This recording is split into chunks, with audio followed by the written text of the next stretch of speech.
ఈ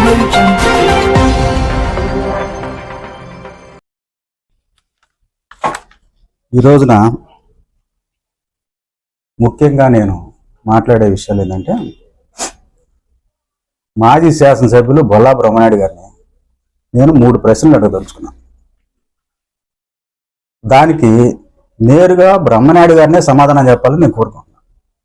ఆయన కాకుండా ఎవరెవరితోనో సమాధానం చెప్పిస్తే అది సరైన పద్ధతి కాదని చెప్పి నేను తెలుపుతున్నాను. ముందుగా ఎన్ఎస్పి కాలనీలో గత 40 సంవత్సరాల నుంచి ఒక పెనుయేలు అనే ఒక ప్రార్థనా మందిరం నడుస్తుంది.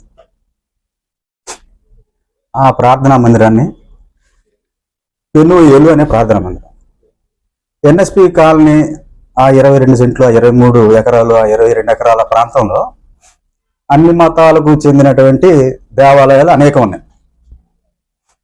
కానీ ఆయన కక్ష కట్టి ఆ ప్రార్థనా మందిరాన్ని ఎందుకు పడగొట్టాడు అధికారంలో ఉన్నప్పుడు అనేది మాకు సమాధానం కావాలి. ఆ దేవాలయానికి వచ్చే వాళ్ళందరూ కూడా ఆ రోజు మాకు కావాలి బ్రహ్మనాయుడు గారు అని చెప్పి ఆయన ఓట్లేసి గెలిపించుకున్న వాళ్ళు వాడు. ఆ దేవాలయాన్ని ఎందుకు పడగొట్టాడు, ఆ చర్చిని? మేమైతే ఏం భావిస్తున్నామంటే, ఆ చర్చికి ఎక్కువగా వెళ్ళేవాళ్ళు దళితులు కాబట్టి దళితుల ఆత్మ గౌరవాన్ని సమాధి చేసే కార్యక్రమంలో భాగంగా దళితుల ఆత్మగౌరవాన్ని కించపరచడం కోసం ఆయన ఆ చర్చిని ఆ రకంగా పడగొట్టాడని మేము భావిస్తున్నాం. ఆ చర్చి సభ్యులు ఆయన వచ్చి అడిగినప్పుడు, సార్ మాకు ఆ చర్చి కావాలంటే, మీకు చర్చి ఎందుకయా, మీరు ఇళ్లలో కూర్చొని ప్రార్థనలు చేసుకోలేరా? లేకపోతే ఊళ్ళో అన్ని చర్చిలు ఉన్నాయి కదా, ఏ చర్చికి మీరు పోకూడదు? స్థలం ఉంది కదా, అక్కడ మీరు చర్చి కట్టుకోండి అన్నాడు. అని నిర్దాక్షిణ్యంగా ఆయన ఆ చర్చిని పడేయటాన్ని ఖచ్చితంగా దళితుల ఆత్మగౌరవం మీద జరిగిన దాడిగానే మేము భావిస్తున్నాం. మీకు నేను దానికి సంబంధించిన ఫోటోలు చూపిస్తాను. ఇవ్వండి, పట్టుకున్నా. ఇది పట్టుకో, పైకి ఇట్లెత్తా.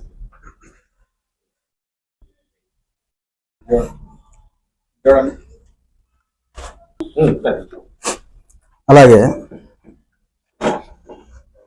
బ్రహ్మనాయుడు గారి కాడికి ముందు 10 మంది ఎమ్మెల్యేలు ఉన్నారు వినుకొండలో. ఆ 10 మంది ఎమ్మెల్యేలకు చేతకనట్టుగా ఈయన నిర్దాక్షిణ్యంగా ఎన్ఎస్పి కాలనీలో ఉన్నటువంటి 200 ఇళ్ళు కూల్చిపడేశారు.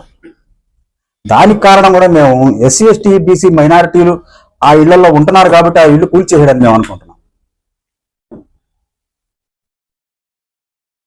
రాత్రులు ఆ ఇళ్లలో నివసించేవారు రాత్రిపూట వచ్చి పిల్లల్ని, వృద్ధుల్ని, వికలాంగుల్ని తీసుకొని వచ్చి బ్రహ్మనాయుడు గారి ఇంటి దగ్గర, అయ్యా మా పరిస్థితి ఇది, మీ ఇల్లు కూలిస్తే మేము ఎక్కడికి వెళ్ళాం, మాకు 2 నెలలు మీరు సహాయం చేయండి అని అడిగారు. 2 నెలలు మాకు కరెంటు తీయకుండా, 2 నెలల పాటు మాకు నీరు కట్ చేయకుండా ఆపమని వాడు అడిగారు. ఆయన ఏది ఆలోచించకుండా నిర్దాక్షిణ్యంగా ఆ ఇళ్ళు కూల్చి తలుపులు, ద్వారబంధరాలు, కరెంటు తీగలు మొత్తం అమ్ముకున్నారు. ఆ మట్టి అమ్ముకున్నారు. ఎన్ని చెట్లు అండి ఎన్ఎస్పి కాలనీలో? ఆ చెట్లు మొత్తం అమ్ముకున్నారు. దానివల్ల మీకు వనవర్ణ ఉపయోగం ఏంటి? మీరు చేసిన అభివృద్ధి ఏంటంటే ఎన్ఎస్పి కాలనీ అంటారు. ఎన్ఎస్పి కాలనీలో 200 ఇళ్లలో మీరు దీపాలు ఆర్పారు. బ్రహ్మనాయుడు గారు గుర్తుపెట్టుకోండి, అది అభివృద్ధి కాదు. అభివృద్ధి అంటే మీరు ఎక్కడన్నా 200 ఇళ్ళు కట్టిస్తే అభివృద్ధి. 200 ఇళ్లలో మీరు దీపాలు ఆర్పి, మీరేమో ఇంటికి పోయి అద్దాల మేడలో ఏసీ రూమ్లో మీరు పండుకుంటా, ఇక్కడే వాళ్ళు పాములు కనిపించుకుంటా చీకట్లో పాపం దిక్కు తోచని స్థితిలో 40 సంవత్సరాలుగా 50 సంవత్సరాలుగా ఎన్ఎస్పి కాలనీలో ఉద్యోగాలు చేసి ఉద్యోగాలు విరమించిన వాళ్ళు ఆ ఇళ్లలో ఉండేవాళ్ళు రోడ్లు పట్టుకొని ఎక్కడెక్కడికి పోయి అద్దెళ్లలో ఉంటున్నారు. ఆ బయట ఇళ్ళలో పోయి అద్దె కట్టలేక అనేక మంది చనిపోయారు. రవి అని 30 సంవత్సరాల కుర్రాడు ఈ ఇల్లు పడేసిన 3వ రోజు 4వ రోజు చనిపోయాడు. పానకాలు అనే కుర్రాడు పాపం ఎంఆర్ఓ ఆఫీస్ ఎదుట ఆ కుర్రాడు ఈ స్టాంపులు రాసుకుంటూ ఉండేవాడు. ఆ కుర్రాడు చనిపోయాడు.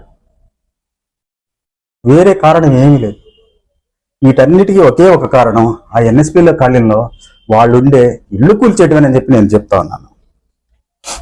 మేము సుశిక్షితులమైన జగనన్న శిష్యులుగా, జగనన్న ముఖ్యమంత్రి కావాలని కోరుకునేవారుగా మేము ఉన్నాం కాబట్టి నేను ఆ రోజు మాట్లాడలేదు. ఈ రోజైనా నేను ఎందుకు మాట్లాడుతున్నానంటే, మీరు దళితుల మీద కట్టిన కక్ష ఈ రోజుకి ఆపలేదు. మొన్న చర్చికి వచ్చి కేసులు పెట్టుకోమని చెబుతారు మీరు.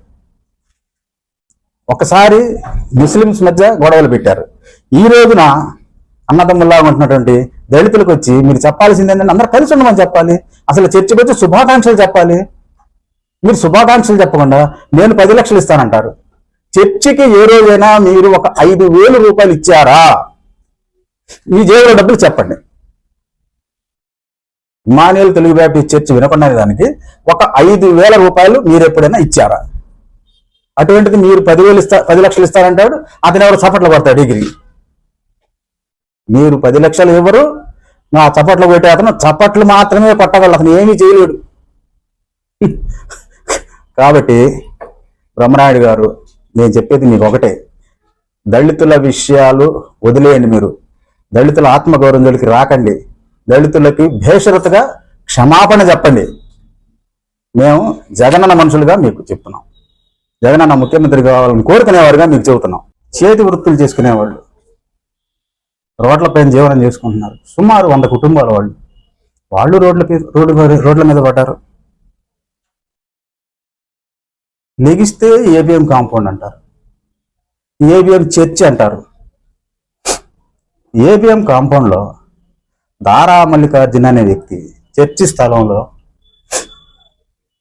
ఇల్లు కట్టుకుంటున్నాడు. సుమారు 4 కోట్ల రూపాయలు విలువ చేసే స్థలంలో ఇల్లు కట్టుకుంటుంటే మేము చర్చి సభ్యులుగా మేము పోయి దాన్ని ఆపుతుంటే మీకు అవసరమే లేని విషయంలోకి మీరు ప్రవేశించి అక్కడ ఒక 2 వెధవలన పెట్టి దారా మల్లికార్జునతో చర్చి స్థలాన్ని 4 కోట్ల రూపాయలు విలువ చేసే చర్చి స్థలాన్ని దారా మల్లికార్జున అతనికి ఇచ్చే ఈరోజు అతను ఒక భవంతి కట్టుకున్నాడు అక్కడ.